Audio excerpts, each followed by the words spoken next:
vëlla e motër, kur një person del nga ajo puna për shkak sepse nuk zbatoi beslidhje, nuk e nderovi atë kontratë që bëri me punën e saj. Ajo ndërmarrje, struktura e saj, ligjet, rregullat e saj janë hequr gjë? Sepse dikush e shkeli atë kontratë dhe u larguan nga puna, apo shumë prej tyre u larguan për asaj ndërmarrjes? Ajo ndërmarrje, ajo kushtetutë, ai vendi ta zem, apo ajo rregullat apo ligjet e asaj ndërmarrjes qëndrojnë, do vinë të tjerë nëse do zbatojnë atë beslidhje, apo jo?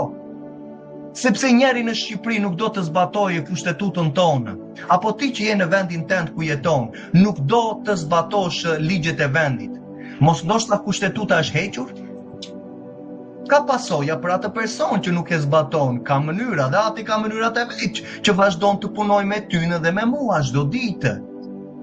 Kërkon një zemër të sinqertë, kërkon një zemër me dashuri të vërtetë, që unë tani dua të mësoj prej teje. Sot kemi motra dhe vëllezër që nuk duan të mësojnë prej shkrimit.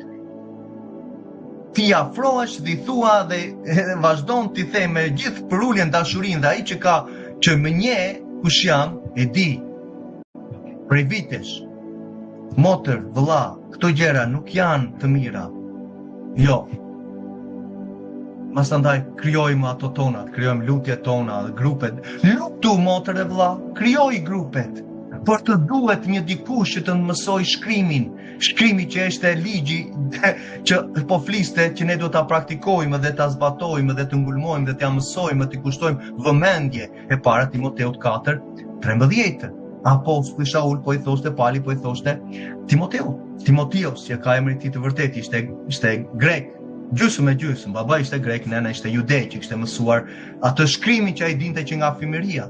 Dhe shumë prej gjërave që unë them, ju që jeni në drejtim në Shqipëri, ju i kuptoni këto gjëra.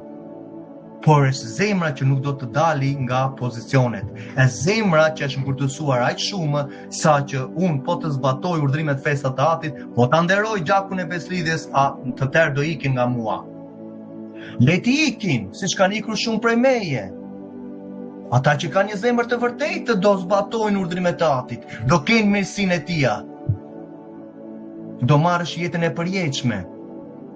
Sepse je në një farë platforme apo një farë ndërtese, apo kemi shumë njerëz që dalin dhe mua unë vajtoj për ato motra që dalin online dhe pa një strukturë frymërore, pa një mbikëqyrje të një zyre të kishe që ati ka vendosur.